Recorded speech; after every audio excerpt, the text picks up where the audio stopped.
The spleen is located in the abdominal region, just inferior to the diaphragm, and curving around the left and lateral side of the stomach. Its job is to remove pathogens and abnormal cells, dying dead cells, and old red blood cells from the blood. Structurally, it's sort of a blood-rich fist-sized organ. I think we can describe it a little bit like jello, so that if you have a tear in your spleen, it's kind of hard to sew it up. So doctors usually just take it out and perform a splenectomy. If we take a look at it here, you'll notice that there are no afferent vessels, only efferent vessels. So let's label some of these vessels. Here we're going to have the splenic artery. You met that in lab when we were learning about blood vessels. And also the splenic vein.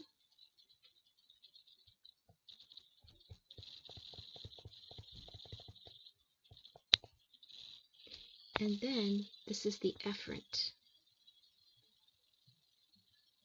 lymphatic vessel.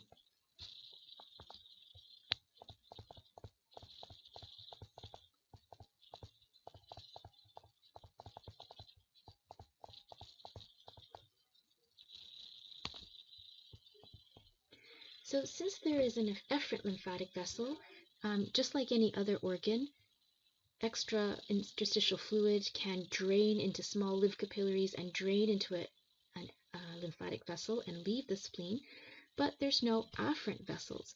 So although this looks a whole lot like a lymph node, it can't function like one. It doesn't clean lymph because there's no lymph entering it from other places. So we can say here, if there's efferent vessels only, that means it doesn't clean the lymph.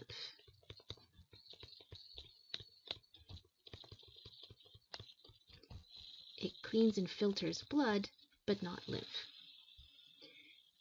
The spleen has two kind of main regions, areas of white pulp and areas of red pulp.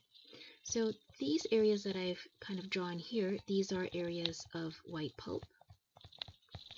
And everywhere else, that will be the red pulp. Now, white pulp is made up of white blood cells, but it doesn't actually look white. So for example, in this picture, this is the area of white pulp.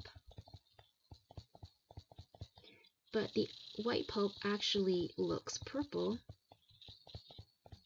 because the white blood cells nuclei stain a little bit purplish. Whereas in the areas in between, let's say like here, this would be areas of red pulp. And often the red pulp areas look pink or orange. It's called red pulp because that's where the red blood cells hang out. And remember when we were doing red blood cell life cycle, and we said that after about 120 days, old red blood cells get trapped in the spleen, and it's the red blood cell graveyard? Well, here we are at the spleen. And the red pulp is that area where the red blood cells are broken down by macrophages. So if we look at the white pulp, you can see that the white pulp has germinal centers. So do you remember what cells are hanging out in the germinal centers? These are areas of B cells. And then there's also T cell areas. And they're really close nearby because B cells and T cells need to get together in order for B cells to become activated. So in that way, they're very similar to the lymph node with B cells and T cells hanging out near to each other.